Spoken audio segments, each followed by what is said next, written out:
আগামী বাংলাদেশে কোনো বৈষম্য থাকবে না, কোনো ব্যবসায়ী ভাই চাঁদা দিবে না, কোন মসজিদ মাদ্রাসা গুন্ডা আর পান্ডাদের হামলার মাধ্যমে চলবে না। তাওহীদি জনতা সমাজ ভিত্তিক ভাবে মসজিদ মাদ্রাসা চলবে। জোরে কোন ঠিক কিনা? কি আপনারা কি রাগ করতেছেন? আল্লাহ কবুল করুক, বলেন আমিন। আর রাসূলে বলেন আমিন। খালেদ বিন ওয়ালিদের ভূমিকা পালন করতে হবে। জোরে কোন ঠিক কিনা? নিজের দায়িত্ব করা গন্ডাই বুঝে নিতে হবে, প্রতিবাদী হতে হবে। সমাজে যদি কোনো গাঁজাখোরের সৃষ্টি হয়, পুলিশ লাগবে না। সামাজিকভাবে যদি তার ভাই চাচা ভাতিজারাই যদি পুলিশের ভূমিকা পালন করে, আমার আপনার সন্তান নষ্ট হওয়ার কোনো কায়দা থাকবে না। জোরে কোন ঠিক কিনা? আর চাচাই যদি বিড়ি খায়, বাতিদারে যদি গাঞ্জা দেয়, তাহলে এই সমাজ কখনো শুদ্ধ হবে না, ভালো হবে না। জোরে কোন ঠিক কিনা? সুতরাং এই দেশটাকে আমাদের সংস্কার করতে হবে, আমাদেরকে আলোকিত করতে হবে। মদিনার সনদে বাংলাদেশ চালাতে হবে। রাষ্ট্রীয় যারা রাষ্ট্রের টাকা যারা চুরি করবে, কোরআনী আইনে তাদের হাত যদি কেটে দেওয়া হতো, আজকে বাংলার জমিনে চুরির অপরাধে যেই সমস্ত এমপি মন্ত্রীরা পালিয়ে বেড়াচ্ছে, কোরআনী আইন অনুযায়ী যদি তাদের হাত কেটে দিত, আওয়ামী লীগের হাত যদি কেটে দিত, সামনে যদি বিএনপিও আসতো, ওই সমস্ত নেতারা চুরি করার সময় তাদের হাত কেটে, হাত কাটার ভয়ে তাদের অন্তর কম্পিয়ে উঠত। জোরে কোন ঠিক কিনা? এই জন্য ওই সমস্ত নেতারা কোরআনের আইন চাবে না। কোরআনের আইন চাইলে যদি চুরি করি তাহলে হাত কাটতে হবে। ও প্রিয় বন্ধুরা আমার, কোরআন সহজ, চুরি করলে হাত কাটবে এরকম কোরআনের আইন নয়। কি এই দুই চোর হলো দুই প্রকার। এক প্রকার চোর হলো স্বভাবগত চোর, আরেকগত চোর হলো অভাবগত চোর। যারা অভাবগত চোর হবে তাদের শাস্তি হাত কাটা নয়। যারা রাষ্ট্রের টাকা চুরি করে তাদের হাত যদি আজকে কাটতো, একজনের হাত কাটলে বাংলাদেশের 18 কোটি মানুষ নেতা সহ ঠিক হয়ে যেত। জোরে কোন ঠিক কিনা? বন্ধুরা আমার, এই জন্য বলছি আমাদের খালেদ বিন ওয়ালিদের মতো ভূমিকা পালন করতে হবে। যুদ্ধ হতে হবে, সাত হতে হবে, মসজিদের ইমাম হতে হবে, রাষ্ট্রের ইমাম হতে হবে, মহল্লার ইমাম হতে হবে। আজকে আমরা যারা দিনদার, যারা মুমিন, আমাদেরকে শুধু মসজিদের ইমামতি দিছে, রাষ্ট্রের ইমামতি না থাকার কারণে আজকে চোর চোরটা লুচ্চারা সবকিছু বাগাবাগি করে যাদের গড় ছিল ছোনের, তাদের গড় হয়ে গেছে টিনের। যাদের গড় হলো টিনের তাদের 5 তালা 10 তালা, যাদের 10 তালা তারা বাহিরে বেগম পাড়া বানিয়ে দেশটাকে আজকে দেউলিয়ার পথে নিয়ে গেছে। জোরে কোন ঠিক কিনা? আর করব না মসজিদের ইমামতি, এবার দেশটাকে সংস্কার করব। এবার দেশটাকে আল্লাহর কোরআনী আইনে দেশটাকে সাজাবো, প্রয়োজনে জীবন দিব। মসজিদের ইমামতি করে কখনো রাষ্ট্রকে সংশোধন করা যাবে না। গ্রামের ইমামতি করতে হবে, ইউনিয়নের ইমামতি করতে হবে, জেলার ইমামতি করতে হবে, এমপিত্ব করতে হবে। ভালো মানুষ দাঁড়াতে যাবে না, তাকে ইচ্ছা করে দাঁড়ানো হবে। আর ভোটের জন্য 500 টাকা খাবো না, প্রয়োজনে 500 টাকা দিব। তারপরে ভালো মানুষটাকে আমরা নেতা বানাবো। কাল কিয়ামতের ময়দানে নেতা আমাদেরকে নামাজের কথা বলবে, সংস্কার কথা করবে। নেতা যখন জান্নাতে যাবে, আমাকে আপনাকেও জান্নাতে নিয়ে যাবে। আর নেতা যখন লুচ্চা থাকবে, বদমাশ থাকবে, লুচ্চা থাকবে, বদমাশ থাকবে, চুরি করবে, হত্যা করবে। রব্বানা ইন্না আতা'না সাদাতানা ওয়া কুবারানা ফাআদাল্লুনাস সাবিলা।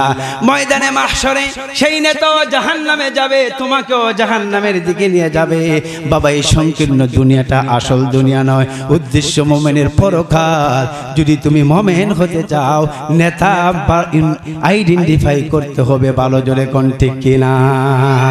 সামনে নির্বাচন যদি আসে, কোরআনের মহব্বতে তৌহিদের প্রেম নিয়ে বলবো, নির্বাচনের সময় টাকা খেয়ে নিজের চরিত্র নষ্ট করে বাটপার চোর চিটার বদমাইশদেরকে আমরা ভোট দিব না, আমানতদারকে ভোট দিব। কে কে একটু হাতটা তুলে দেখান। আল্লাহ এই হাতগুলোকে কবুল করেন। আল্লাহ আগামী দেশ তুমি কোরআন হাদিসের বাংলাদেশ বানিয়ে দেন, বলেন আমিন। ও প্রিয় বন্ধুরা, বলেছিলাম আমাদের খালিদ বিন ওয়ালিদের ভূমিকা পালন করতে হবে। খালিদ বিন ওয়ালিদ 101টা যুদ্ধে শরীক হয়েছেন, জীবনে কোনোদিন পরাজয় হয় নাই। কুদসিয়ার যুদ্ধে খালিদ বিন ওয়ালিদ রাদিয়াল্লাহু তাআলা আনহুকে সেনাপতি বানিয়ে খালিদ বিন ওয়ালিদ রাদিয়াল্লাহু তাআলা আনহুকে সেনাপতি বানিয়ে যুদ্ধের মাঝে প্রেরণ করা হলো। এবার কাফেরদের মাঝে খবর চলে গেছে মুসলমানদের বাঘ খালেদ সাইফুল্লাহ যিনি আল্লাহর তলোয়ার উপস্থিত হয়ে গেছে। পায়জামা সালোয়ার গরম হয়ে গেছে, বলে খালিদ বিন ওয়ালিদের সাথে আমি যুদ্ধ করব না। ওই তাদের যে সেনাপতি আছেন বৃদ্ধ, সে খালিদ বিন ওয়ালিদ রাদিয়াল্লাহু তাআলা আনহুর সামনে যে উপস্থিত হয়ে গেলেন, খালিদ তোমার সাথে আমার সৈনিকেরা যুদ্ধ করতে প্রস্তুত নয়, তোমার কথায় তারা থরথর করে কাঁপছে, তারা পলায়ন করবে। আমি তোমার কাছে মুরব্বী হিসাবে, ওই দলের সেনাপ্রধান হিসাবে, তুমি মুসলিম দলের সেনাপ্রধান, তোমার কাছে এসেছি একটি প্রস্তাব নিয়ে, একটু মনোযোগ দিয়ে শুনেন। ও খালিদ বিন ওয়ালিদ, তোমার কাছে এসেছি একটি প্রস্তাব নিয়ে। আমার প্রস্তাবটা হলো, এই যে আমার হাতের মাঝে একটা শিশি আছে, এই শিশির মাঝে বিষ আছে। খোদার কসম, এই বিষটা হয়তোবা তুমি খাইবা, না হলে আমি খেয়ে বিষটা খেয়ে মারা যাব। ও খালিদ, তুমি যদি এই বিষটা পান করো, আর বিষ পান করার পর তুমি যদি না মরো, এই তরল পদার্থ বিষ, এই বোতলটা তুমি পান করবা, বিষ পান করার পর যদি তুমি না মরো, তাহলে আমি সহ আমার গোত্রের যত খ্রিস্টান আছে সব তোমার হাতে কালিমা পড়ে মুসলমান হয়ে যাব। আর যদি তা তুমি গ্রহণ না করো, তাহলে আমি এই বিষের বোতলটা মুখে দিয়ে আমি নিজে আত্মহত্যা করব। এই দুইটা পথের একটা পথ তোমার গ্রহণ করতে হবে। আল্লাহু আকবার। হযরতে খালিদ বিন ওয়ালিদ রাদিয়াল্লাহু তাআলা আনহু ডাক দিয়ে বলেন, শোনো শোনো, তোমার ওয়াদা তো ঠিক আছে, এই যুদ্ধ করা লাগবে না। আমি যদি এই বিষ খেয়ে যদি না মরি, তাহলে তোমরা সকলে কালিমা পড়ে মুসলমান হয়ে যাবে। জি জি, সবার আগে আমি কালিমা পড়ে মুসলমান হয়ে যাব। আর যদি তুমি পান না করো, তাহলে আমি এই বিষ পান করে মারা যাব। এই বিষের ক্রিয়া, এই বিষের শক্তি বর্ণনা করেছেন। শোনো, 70 জন মানুষ যদি একটা ঘরে বিষ শুধু পান করবে না, বিষের বোতলের শিশিটার মুখটা খুলবে, তার ক্রিয়াতে 70 জন মানুষ মারা যাবে। এত পরিমাণের বিষাক্ত বিষ। এখন দেখো তুমি কোনটা করবা। এবার ডাক দিয়ে বলে, বিষের শিশিটা দাও। আল্লাহু আকবার। খালিদ বিন ওয়ালিদ রাদিয়াল্লাহু তাআলা আনহু আকাশের মালিকের সাথে চুক্তি করে নিল, আল্লাহ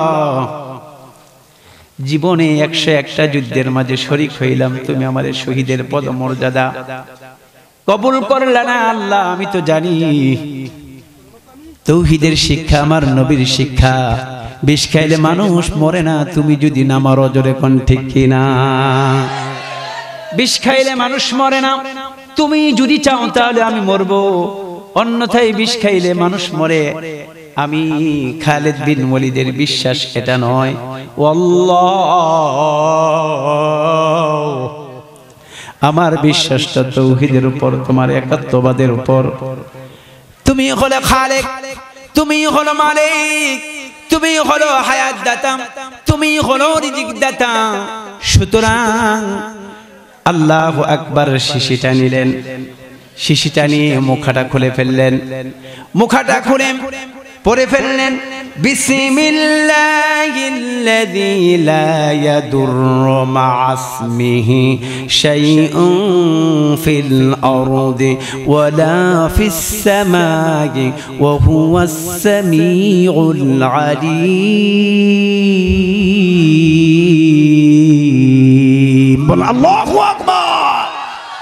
প্রিয় বন্ধুরা আমার, এইবার হযরতে খালিদ বিন ওয়ালিদ রাদিয়াল্লাহু তাআলা আনহু ওই বিষাক্ত বিশেষ শিশুটা করে এই দোয়া যখন পড়লেন, দোয়াটা পড়ে পুরা তরল পদার্থটা মুখের মাঝে ঢুকিয়ে দিয়া পানির মতো গট গট করে পুরা বিষের বোতল সাফ হয়ে সোজা দাঁড়িয়ে আছে। বলেন আল্লাহু আকবার। मैं तालिब मौला हूँ मेरे इश्क़ निराला, मैं तालिब मौला हूँ मेरे इश्क़ निराला, है जुमला जहाँ जिनकी तजल्ली से उजाला, माँ दर्द जहाँ गैर खुदा यार नदाराम, माँ दर्द जहाँ गैर खुदा यार नदाराम, जुज़ याद खुदा हीच दिगर कार नदाराम, जुज़ याद खुदा हीच दिगर कार নদারম। আমার আল্লাহর মহব্বত যদি আমার সিনার ভিতরে হয়ে যায়, আমার আল্লাহ যদি আমার মহব্বত করে, পৃথিবীর কোনো শক্তি নাই আমার একটা পশমের ক্ষতি করবে। ডাক দিয়া বলেন বিষের কোনো পাওয়ার নাই যে আমি খালেদের একটা পশমের ক্ষতি করবে।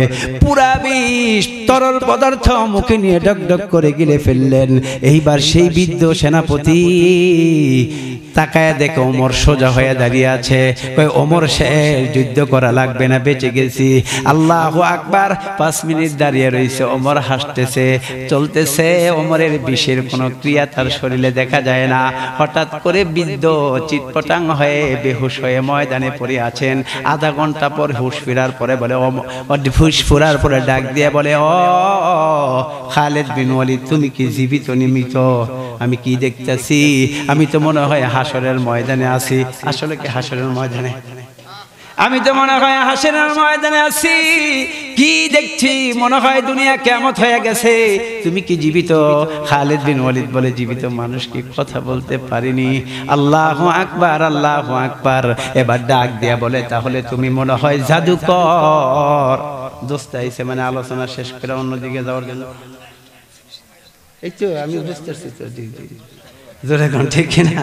আমারও শরীরটা কাহিল, কারণ প্রত্যেক দিন দুইটায় আরেকটা মাইরা পরে এনেছি। আমার দোস্ত একসাথে আমরা হেফজ পড়েছি, হাফেজ হয়েছি, বুঝেন নাই? আমি বক্তাতে মন বালা না, দোস্ত মহব্বত করা ভালোবাসা চাইতেছে যে ছোট ফোলাটারে কেমনে উড়ান যায়। জোরে কোন ঠিক কিনা? আল্লাহ কবুল করুক, বলেন আমিন। मोहब्बत एक आजिंदा है न मुर्दा है, हमेशा भी एक हालत है, कभी जिंदा कभी मुर्दा। जरे कोन ठीक किना?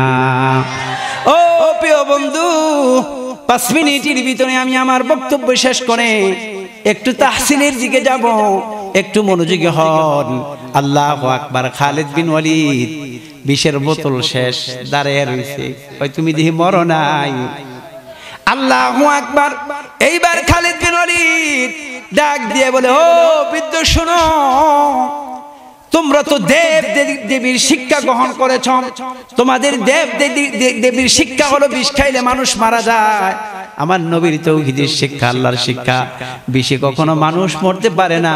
আমারে জাদু করে নাই, আমার আল্লাহ আমারে হেফাজত করেছে। আল্লাহু আকবার।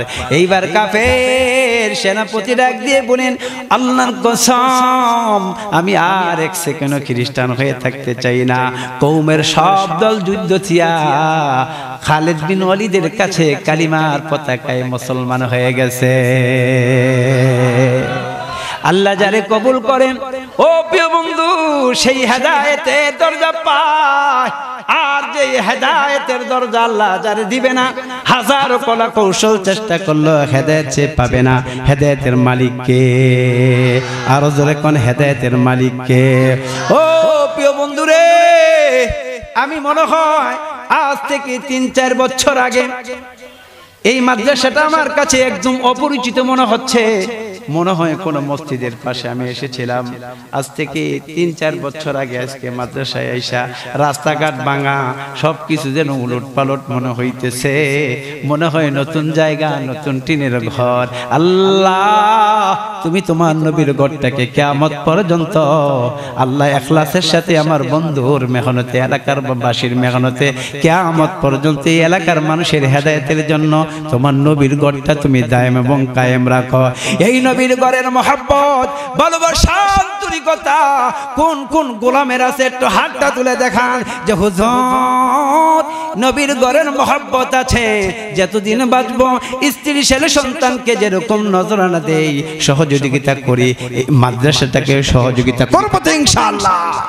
আজকে এই মাহফিলের ভিতরে আপনাদের কাছে কোরআনী এই মজমার মাঝে